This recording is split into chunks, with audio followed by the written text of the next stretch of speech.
a special Saturday edition, Perino and Stirewalt. I'll tell you what, I'm Dana Perino. And I'm Chris Stirewalt. It's been perhaps the most important 24 hours of the 2016 campaign so far, so we've got a lot to talk about. With the next presidential debate looming tomorrow, it's been a wild 24 hours, both on the campaign trail and along the East Coast. So here's what we'll tell you this hour, our top headlines of the day. First, Republicans are grappling with the fallout from Donald Trump's incendiary sexual hot mic comments. The candidate apologized, but senior figures in the party are defecting. What's next? Meanwhile, allegedly hacked emails show a two-faced Hillary Clinton talking one way with donors and another way with voters. Democrats say it's a Russian scam. Will her base agree? And fresh Fox News polls, the race was close before Friday's eruptions, but we're going to break down the numbers and we'll tell you what's what. Plus, it's no surprise voters aren't thrilled this year. Who could benefit from a low turnout race?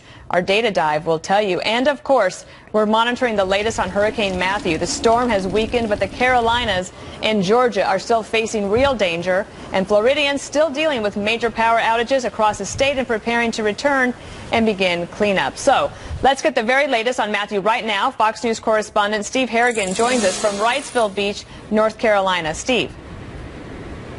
Dana, the death toll from this storm continues to rise. Already at least 9 people dead in the U.S., 3 of them here in North Carolina. Those 3 killed on the road, something officials are saying that's a place people should not be. 1 car hydroplaned, 2 others submerged. In this state alone, there have been more than 40 water rescues, so officials are adamant, stay off the roads. It's incredibly dangerous to be out there driving. And, of course, several hundred people killed from this storm earlier in Haiti. The death toll there still being calculated. Right now, the biggest problem in 4 states along the East Coast is flooding. We have heavy flooding in Florida, in St. Augustine. In Georgia, there's a 12-foot storm surge. In Charleston, South Carolina, flooding.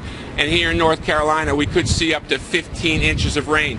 That storm did make landfall today, Matthew, as a Category 1 this morning in South Carolina. By the end of tonight, it's going to be a tropical storm and move on, but there's still going to be trouble here, especially in this state ahead. It could dump anywhere from 10 to 15 inches of rain. The governor here says rivers could crest as late as Tuesday. Several hundred buildings could be at threat. So the problem now here for North Carolina, still heavy winds, white caps behind me, but in the days ahead, it will be flooding. Dana, back to you. All right, thank you, Steve. We will keep you updated on the hurricane as it continues to move up the coast. But now back to politics. Fox News correspondents Peter Doocy and Jennifer Griffin are out there trying to keep up with the twists and turns on this busy weekend. We'll go first to Peter in Elkhorn, Wisconsin, where Donald Trump was supposed to be campaigning this afternoon. Peter? Right, Dana, and behind me you see what's left of Paul Ryan's Fall Fest. It's the event that Donald Trump was uninvited from and his replacement Mike Pence backed out of. And there really was not that much talk about Trump here today, except when the Speaker of the House, Paul Ryan, said that he made a statement last night and he was sickened by Trump's comments, and he stands by that. Listen to this. There is a bit of an elephant in the room.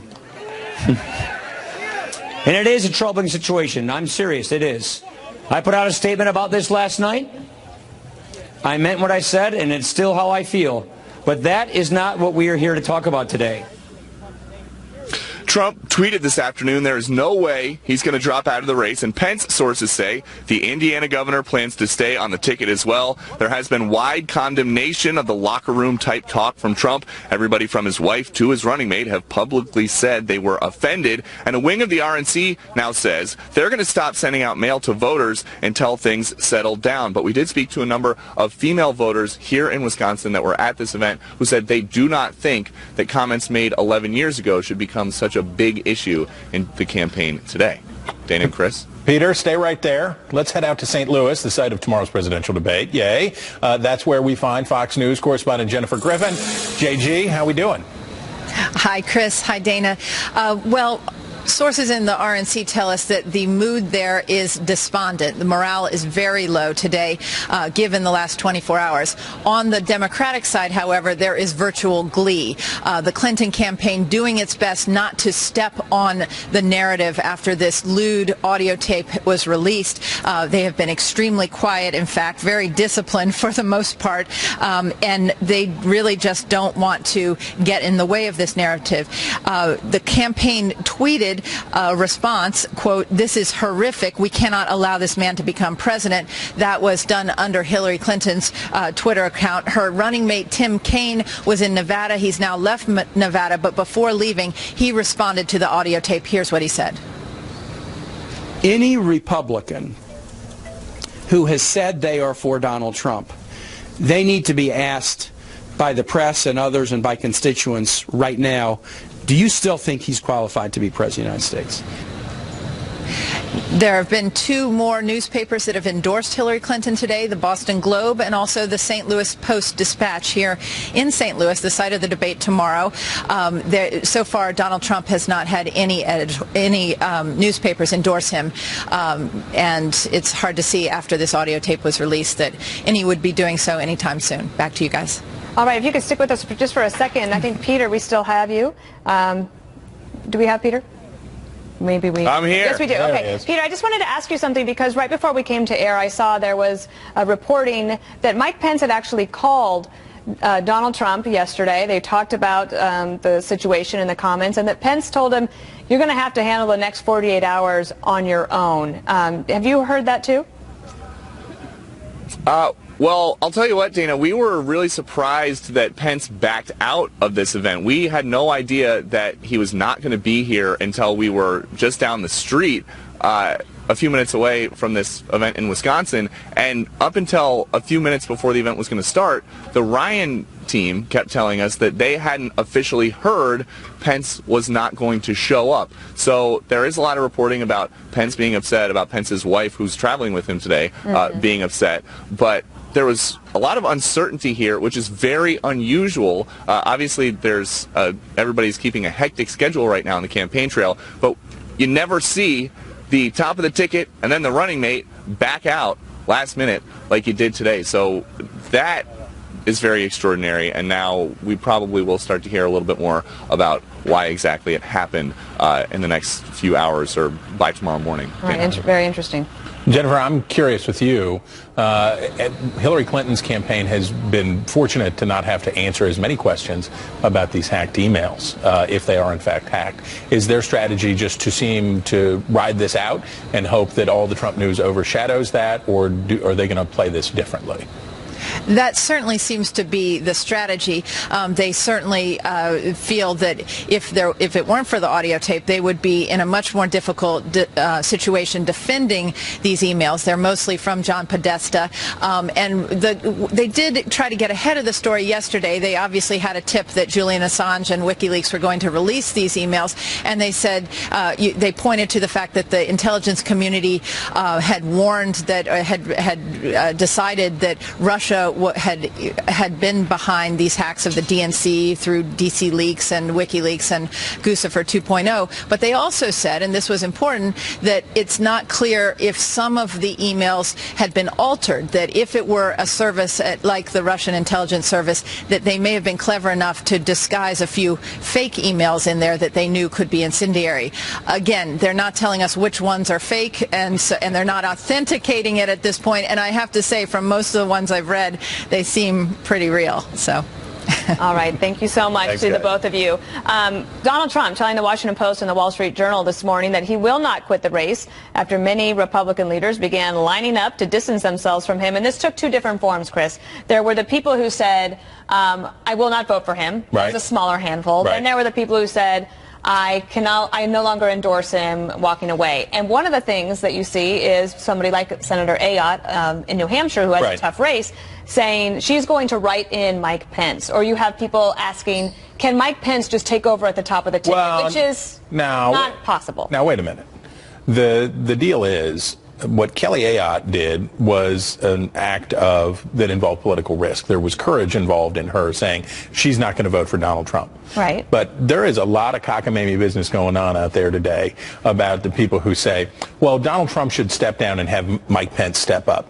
That's not an act of political courage, because what you're saying is, and it's no different than the same Republican establishment did at the Republican National Convention and other times, where they said, well, we'll have magic fairy dust we'll sprinkle in, and then it'll be Paul Ryan will magically appear and all this stuff. And then when it doesn't happen, they go back and say, well, I guess it's Trump. I guess we're having... But technically, it's not even... Just for people who are thinking that maybe this, if you're seeing this on Twitter or wherever, that Mike Pence could actually become the person that's at the top ticket. It's actually not physically possible or technically possible. So the Republicans can dump their nominee. Well, they can't dump their nominee. No.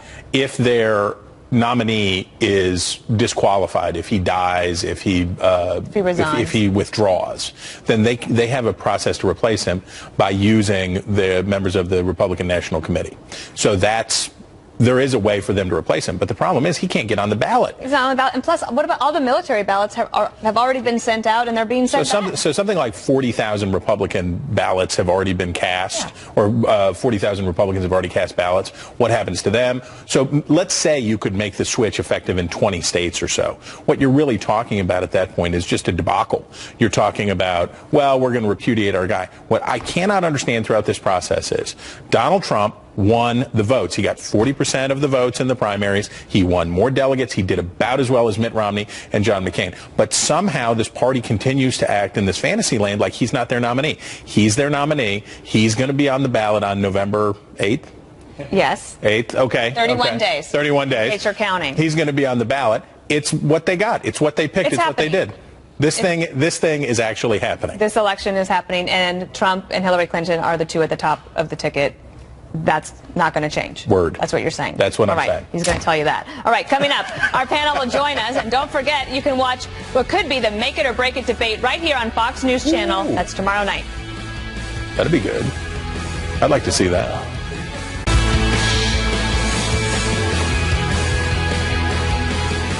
All right, welcome back. We have some new video. Donald Trump has just emerged briefly from Trump Tower. He got a lot of applause from his supporters. He did a little victory lap out there. Triumphant. He didn't actually say anything into the camera, but if there's anything more, we will bring it to you this hour. But right now, let's bring in our panel. This week's panel is amazing. First, I have Marianne Marsh, former senior advisor to John Kerry, Matthew Continetti, editor-in-chief of the Washington Free Beacon, and Liam Donovan, a conservative commentator who has joined us today. So it's been a wild little bit of time. Before we jump in, I just want to set the conversation. Let's look at a couple of polls. These are fresh new Fox News polls that were just released last night. This is the head-to-head matchup, a four-way matchup. Clinton and Trump, you can see there. Oh, wait, before we show them the women and the men, can we just show them everybody? We start with all of the humans. All humans. All of the human voters. It's coming around. But in all of the humans, it's a very close race. Yeah, I was going to say, it's only 2 points. Right, it's only 2 points. It used to be 3 points. It used to be 1 point. It stayed in that space. Now, Marianne is shaking her head because she says this is the truth. This is 2 to 3 points. And we've talked about here a lot that the race was never as really far apart as people thought it was. But this poll was all taken before this razzmatazz, but it was taken after the debate, and it was taken after the Machado. Now can I show the other poll, which is just the other one, just to get this conversation going, which is Clinton is the choice for women over Trump by 12 points. I think that we have that here in the four-way race. So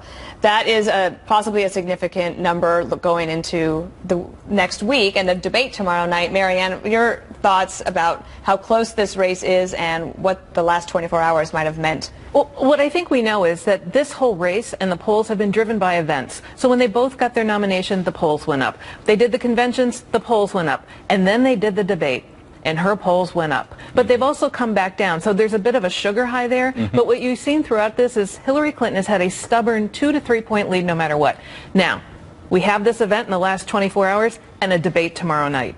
So the debate is an event, and you have to think this revelation about the tape is an event too. The two combined, we'll know maybe in Thursday and Friday what it means, but you have to believe that Donald Trump will have hurt himself with two categories. One, Republicans, who he's finally, rank and file Republicans. He was finally able to shore himself up. That lifted him in the polls, 87%. Right? And women, which he's done poorly with, and you've got to believe he's going to do even more poorly now. But one of the things he told the Washington Post today, Matthew, is that he's going to continue and that he thinks he's going to win. And he says, it's because she's so bad. She's so flawed as a candidate. Running against her And he says, I can't say it'd be the same if I ran against somebody else, but running against her makes it a lot easier, that's for sure. So maybe that's why he feels comfortable to go outside of Trump Tower today and say, all right, I'm moving on as if nothing ever happened. Well, if the campaign was generic Republican versus Hillary Clinton, then Donald Trump's words would be very accurate. Unfortunately, Trump has an Achilles heel. It's Donald Trump. And every time you want to swing the campaign's focus on Hillary Clinton and her real vulnerabilities, something happens, whether it's self-inflicted or whether it's kind of this exogenous event here, this leaked tape that turns the camera back onto Trump. And when that happens, he tends to suffer. I agree with Marianne. This race actually is weirdly stable. Yeah. Hillary Clinton has always been in the lead according to public polling. It's been tight, but she is always in the lead. And unless we have a Brexit-type situation. Oh, don't start with that. I want to raise a possibility. We just saw it in Colombia last week, Chris. Oh, Colombia. Oh, right? Colombia. In that case. We saw it in England and we saw it in Israel. We have an orange swan event in November where the polls, that is basically Donald's last chance, I think. All right, Liam, first of all, Matthew already got the word of the day, which is exogenous. So sorry about that. That's in the pundit vocab book you just hand out in when you school. get jammed up, you just when go, you read his exogenous columns, event. you have to have the dictionary handy. And everybody goes, quite so. It's like hanging out with Krauthammer. So compliment. This race has been stable. Our average over the last, going back, so Trump wins the nomination in May. So we've been in the general election for quite a while. And yes, we have had these sugar highs that Marianne describes. Does it matter? We're talking about something that, of course, if this would be a normal year and a normal candidate, of course, saying the things that he said. Because remember, the issue here isn't locker room talk. The issue here is that he said that he could use his position and the privilege attendant to it to do things to women and get away with it. Joe Biden just called it sexual assault. Right. So that's the issue here. But maybe nothing matters. Right. Maybe in 2016, party ID is so strongly correlated, maybe it just doesn't matter. Sure. Well, I think the best barometer for deciding what matters is looking at the external actors in this, the lawmakers that are also on the ballot with him. Watch what they're doing. And I think what we've seen over the last 24 hours is just complete erosion, a jailbreak. It's no longer that Donald Trump can look at Jeff Flake or Mark Kirk and try to chase down one of them. We have a full-on dozens of members, and by the hour, I think. But wait. Aren't they going to, and Dan Perino and I have been arguing about this all day. Quite literally all day. Saying that you want him to step down would be like me saying, I wish there was a rack of ribs laid out on the desk right here for me to enjoy and eat with deliciousness. The fact that there's not a rack of ribs there doesn't mean I'm going to walk out on the show. They say he should step down. Don't you think a week from now they'll all be back and say, well, Hillary Clinton's worse? I think that would be an interesting attempt to try to put the toothpaste back in the tube. I think that the dam has been breached, and at this point, it's just a sort of scrambling for life jackets. My position on that is that if you are going to go through, he's Team Perino. If you make the decision to say, I'm going to disavow or disendorse, or I want him to step down, I'm going to write in Pence, that you've already said you're not voting. Well, Kelly Ayotte and those people are different. Those people are different who say, I'm not voting for Donald Trump. But if you just say, I wish that rainbows and sunbeams... Okay, wait. Do you think Senator John Thune, who says that he should step down? He should step down. You think he's actually going to end up voting for Trump? When Trump doesn't step down, John Thune will say he's still better than Hillary Clinton. I bet. Well, he might say that, but will he vote for Trump? That's been the argument all day. Right. Coming up, a potential major embarrassment for Hillary Clinton as hackers claim to have parts of her formerly secret speeches. What's the fallout? All of this, of course, leading up to tomorrow night's big debate, which you can catch right here on Fox News Channel, along with continuing coverage throughout the day. We'll be right back.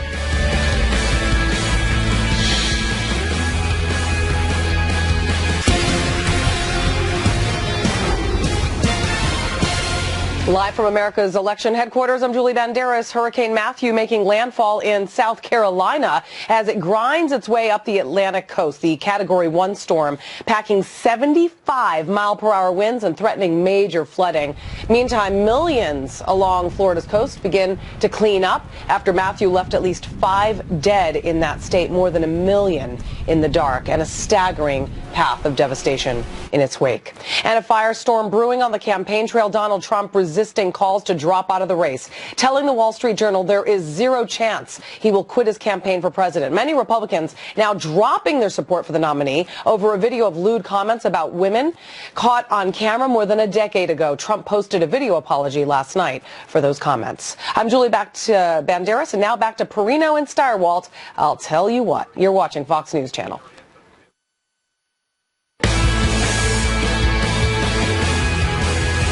We're back, and so is our panel. So soon after the Trump news broke, WikiLeaks released new documents. The organization posted what it said were thousands of emails from Clinton campaign chairman John Podesta, including one with excerpts from speeches that she gave to Wall Street executives. She has declined to release the speeches despite demands from Donald Trump. Some parts of those speeches make it sound like she says something very different behind closed doors than what she says publicly. And here's one of them. This is regarding open borders. She says, "My dream is a hemispheric common market with open trade and open borders sometime in the future, with energy that is as green and sustainable as we can get it, powering growth and opportunity for every person in the hemisphere." And just one other here, the Wall Street insiders.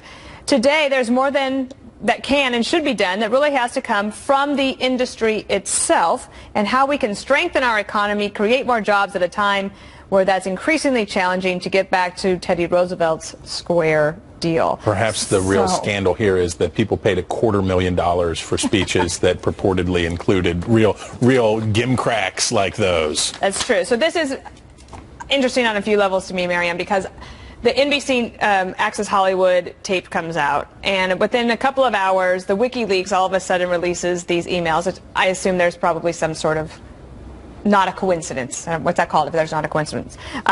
Conspiracy? Yeah, maybe there's a conspiracy or coordination going on. One of the knocks against Hillary Clinton has been that she's really not who she says she is publicly, that behind the scenes she's very much more for Wall Street. She's still for trade. She's a hawk on national security. And now you have these emails. How will she deal with that tomorrow night? I think there's a bigger story here, which is we had the President of the United States yesterday come out and say that Russia's trying to hack our elections. And it's clear Russia's behind this. They're behind the WikiLeaks. They're behind the release. And stunningly, Donald Trump, who will say something horrible about almost anybody, won't say anything horrible about Vladimir Putin. And what does that say to you? I'm really shocked that this isn't a bigger deal with every American. I don't care who you support in this race, number one. Number two, we don't know whether those are true or not. The Clinton campaign has not confirmed whether they're accurate. They're not saying that they're not. They're not saying they're not. But I will say this. If you look at Hillary Clinton's record as senator from New York when she represented Wall Street, and what she has said and done as president, very consistent, very similar, wants more transparency, is tough on them, has voted for regulations against them, and at the same time wants to work with them to get things done. I get Matthew, Hillary Clinton has had a very unlucky political career in a lot of ways, but man, I tell you what, she got lucky on Friday that the Boris Badenoff routine that they were going to drop on her with the emails and the moose and the squirrel, and we're going to get her this time, we'll blow her up with the dynamite. It doesn't work because they have to use it to try to counter what has blown up about Trump. And Trump's thing has sex, it's got leaked video, it's got all of this stuff, and here is the stuff about Hillary Clinton that basically just confirms what we already know, which is she talks out of both sides of her mouth, and she's way more of a corporate centrist than she lets on. This is largely a primary story for me. If these transcripts had come out during the Democratic primary, we might be facing a very if they're real, general election. If they're real, right? Because Bernie made an issue out of it, and it goes to kind of exactly the issue of corporatism and Wall Street ties that Bernie went again and again to during the primary campaign. There is one general election angle to this.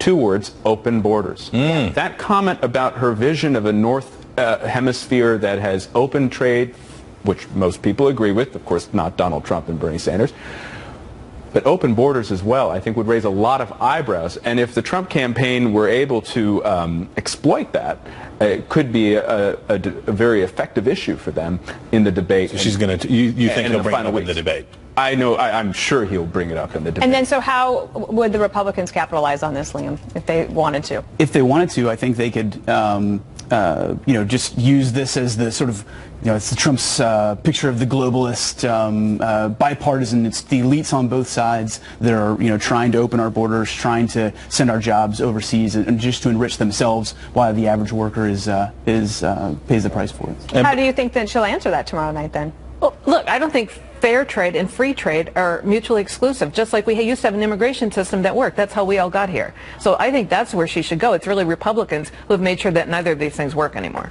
But she does have problems, and you're going to show us in the data dive about with millennials who are not buying her. They don't think she's authentic. My old granddaddy used to say, you can never lie to a kid or a dog, and I include in that the triumvirate of a primary voter. Democrats knew she was lying to them. When she put on the guise of the Bernie bro in a pantsuit and said, I am super liberal and I'm going to be all these things, they knew that she was deceiving them to a certain point. And now she says, you're in the general election, so mwah. You know what kind of surprises me is that so Republicans are quick to disavow Donald Trump after Friday night. Right. Democrats are just, they're fine. They're like ignoring this whole WikiLeaks thing. That's another reason it's not getting a lot of attention. When you have Republicans fleeing from the nominee, that's news. But I swear we will talk about it in the data dive, which will be awesome. And you won't want to miss tomorrow's Fox News Sunday. Of course not. You never do, because the guests will be Clinton campaign manager John Podesta and Trump campaign manager Kellyanne Conway. Their Sunday show prep got a lot more complicated in the last 48 hours. Tune in to see what they have to say before their candidates take the stage in St. Louis for the second presidential debate. We've got much more, as I'll tell you what continues. But while we take this short break, here's what you need to do, America. Go to foxnews.com/PS podcast. Listen and subscribe because it's so good. And you can also sign up for the Fox News Halftime Report. I write it. You'll love it. It's free, so it's worth every penny.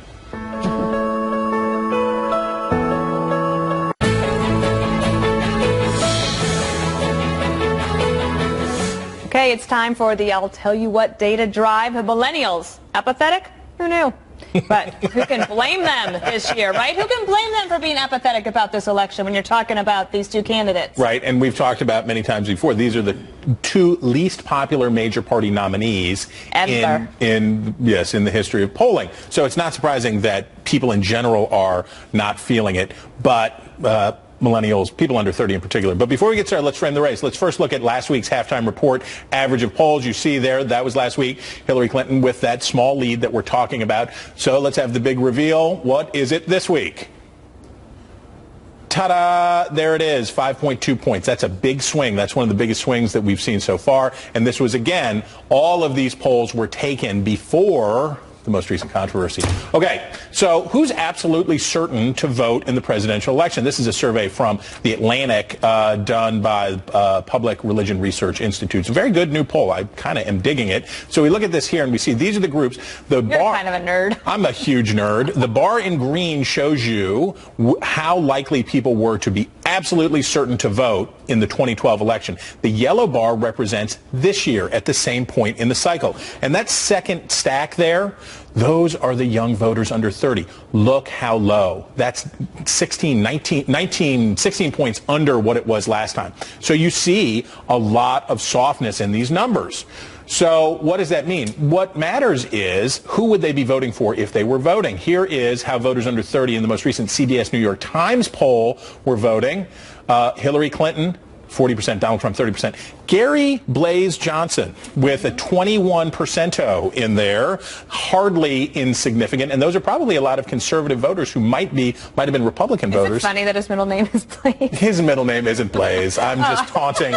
This is just reefer madness. I don't know anything about reefer. If it was, I guarantee I would have brought that up a long time ago, I don't know sister. anything about it. Okay, so how many of these people are there? In 2012, 19% of voters were in that age group. That's a pretty decent chunk of the demographic block. Yup. How did they vote?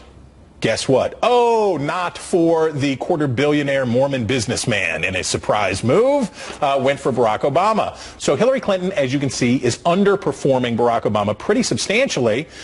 And here, without even me summoning it, has appeared the battleground states with voting age population under the age of 30. So as you can see, there's states that have more millennial voters are Colorado, North Carolina, and Pennsylvania. Ohio and Florida have less. So what does this tell us?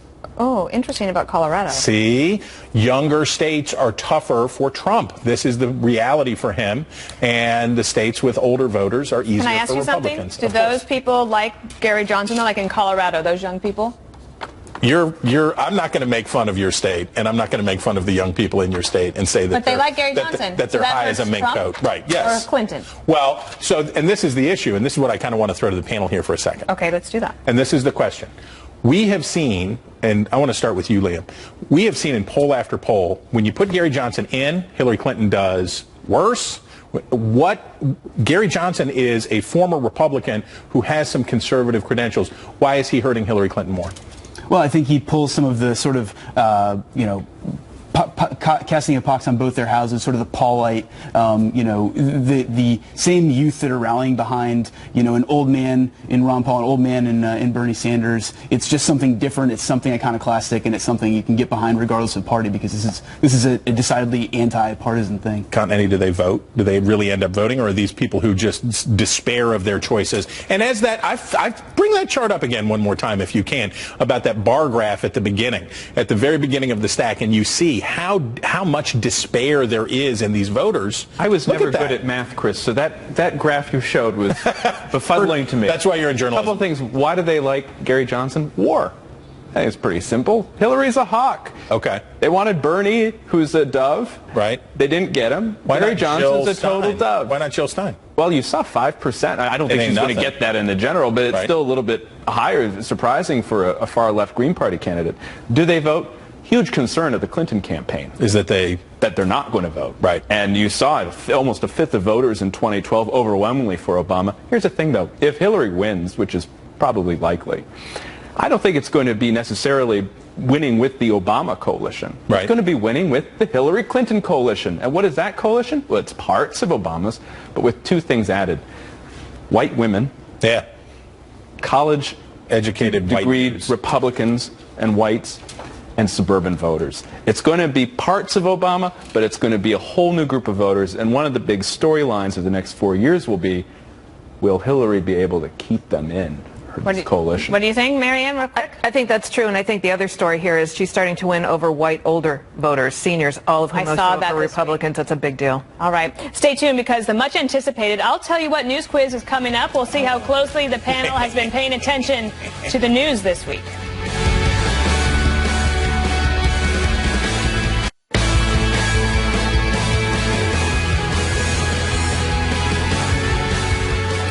Welcome back. We're going to lighten it up for a couple of minutes. Yes, it is our patented, never been approved upon Perino and Stirewalt news quiz. And our first question goes to Marianne. Marianne, a pair of researchers at Yale compared professional registry for physicians with partisan registrations in 29 states to determine the partisan leanings of America's doctors. Just a bit more than half were Democrats. The most Democratic specialties were psychology and infectious disease. I'll let Liam make up his own joke for that. But here's the question.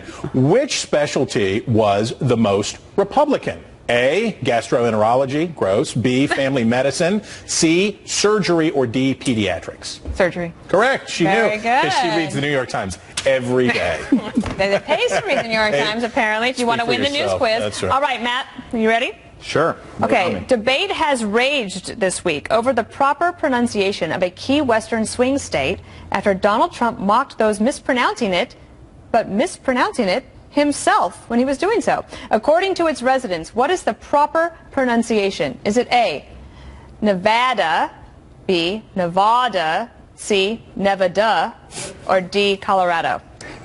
It's A. It is A. It is A. Nevada. A true man of the people. I've had Nevada politicians. Yeah. School but you just did it. And I You just mispronounced it again. did it right now. I say it one way, but I know the correct pronunciation. Typical Washington Did elite. you say, like, What why? happens? You told me earlier why people say Nevada. Nevada. Love it. And our final news quiz question goes to Liam. A reporter for a local station doing hurricane coverage had their live shot interrupted by what? A, an angry pelican. B, flying debris from a nearby dog track. C, a devotee of slain gorilla Harambe. Or D, a man walking through ankle-deep floodwaters. What's your answer? Man walking through ankle-deep floodwaters. This is a video daily double. Let's go to the tape. When the rain picks up, the wind feels even stronger, and you can see some people that are running up. Yeah, for Harambe. Okay, thank you. All right. You love Harambe. It just gets all of 2016 into a nice nugget of goodness. Well, tomorrow night we have the big debate, and I wanted to ask you all, what does a win look like for these candidates? Either candidate, take your pick. I think for Hillary, it's withstanding whatever Trump is going to throw at her. He's going to be coming full force, throwing haymakers, and I think in that format, it's her keeping her cool and playing to the audience, because that's going to be the challenge here. Is you don't just have a moderator that you can beat up. You're actually answering questions from the audience. What about you, Marianne? I think more interesting to me is you feel like there's an arms race right now, and you want to avoid mutually assured destruction, except Donald Trump's involved. And I've always felt that if he thought he was going down or felt boxed, he would try to take her with him. And that's one thing to watch. But if he goes after her personally, or goes after anyone in the audience who asks him a question personally, then I do think the bottom falls out for him, because that's when he's been hurt the most. With the cons, Alicia Mccain, something like that. Watching that in real time in the debate, that could be the end of that campaign for sure. So I have posited, Matthew, that the right thing for Trump to do is to be, and he has this setting where he can be slightly self-deprecating, a slight mocking of himself. If anybody saw his interview with Megyn Kelly that he did, there was a winsomeness to him, and I've said that he needs that setting in this town hall debate. That he needs to be in that space where he says, "Hey, look, I'm not a perfect guy, but I've got an idea to fix the country." Instead, I'm hearing that we're going for, as Marianne describes, World War IV, nukes out, total devastation. Explain to me the logic of that. I can't explain it to you because I don't understand it. But this is the guy who wrote The Art of the Comeback. Right. And he has a good skill, which sometimes he can play against expectation. Right. That's the only way you remain in the spotlight for as long as he has. So if he does that again, what a win for Donald Trump means tomorrow is that we emerge from the debate saying, oh, wow, you know what? He actually understood the pain of the people who were talking about mortgages or economic troubles. He apologized, or at least did much of an apology as he can for the comments about women. That would be a win, but I don't think I'm expecting that out of him. And what about Hillary Clinton? So I was wondering, Marianne, if she woke up the next morning, what's the headline she wants to see? I think that she not only drove the debate and drove her message, but was able to withstand whatever came her way. And I think everyone wants a president, no matter who you are, to be able to stand up for yourself and up to anybody. And she's done that very well with Donald Trump. Tomorrow night could be a real challenge. Now, Liam, you're a father of younger children, but do you think there's a possibility that there will be parents across America who actually don't want their children to watch this debate tomorrow night? I think right now it's a real concern. I think nobody knows. Heard that from last night, that I heard from several people who said they decided to watch something else besides. You barely want them watching the commercials in between these hits, because you never know what's coming. It is. My parents used to send me upstairs when Dallas came on. Me too. When we would sneak downstairs and we watch it. It came on Friday nights, I think, and we would sneak downstairs because if we slept downstairs, and we could also, that's where the TV was. Right. We could get up at 6:30 in the morning to watch the Smurfs, because that's what time it came on in Colorado. Tales of a Ranch Hand. It's like of Mice and Men. No, we were not allowed. We were definitely allowed to watch the news. We were not allowed to watch scary movies. But right now, I don't know if small children. It's the same thing now. So far, the big big scary movies. The earmuff selection. Right. I wanted to ask you, because in the data dive before the first presidential debate on the show, you talked about how the first debate, whoever was perceived to have won it, they would get about a 2.5% bounce in their polls. What about the second debate? How much does this one matter? Because we have a third one coming up in Vegas. So the point about that first debate is it's sort of a so what? Mitt Romney and other champions of first debates, it's like water on a rock sometimes, because the race reverts to form. Now Hillary Clinton is in a slightly different situation because she won. She was the leader and she won. So now she can try to sit on a lead, whereas if Trump had won, he'd be having to really gust it. But if he goes all bonkers, I don't know. But if he loses tomorrow night, it's like single elimination. I mean, the stakes are so high for him. He has to not only win, he has to win hands down, and I can't picture that. All right. As we head into this break, if you've heard our podcast, you know that we ask our viewers where you find America.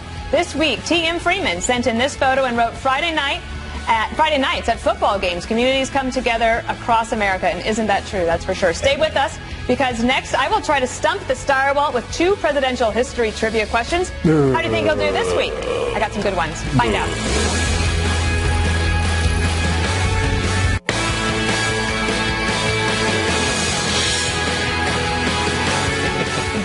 Welcome back to Perino and Stirewalt. I'll tell you what. Okay, it's time for my favorite part of the show, Stump the Stirewalt. 2 trivia questions for you. Number 1.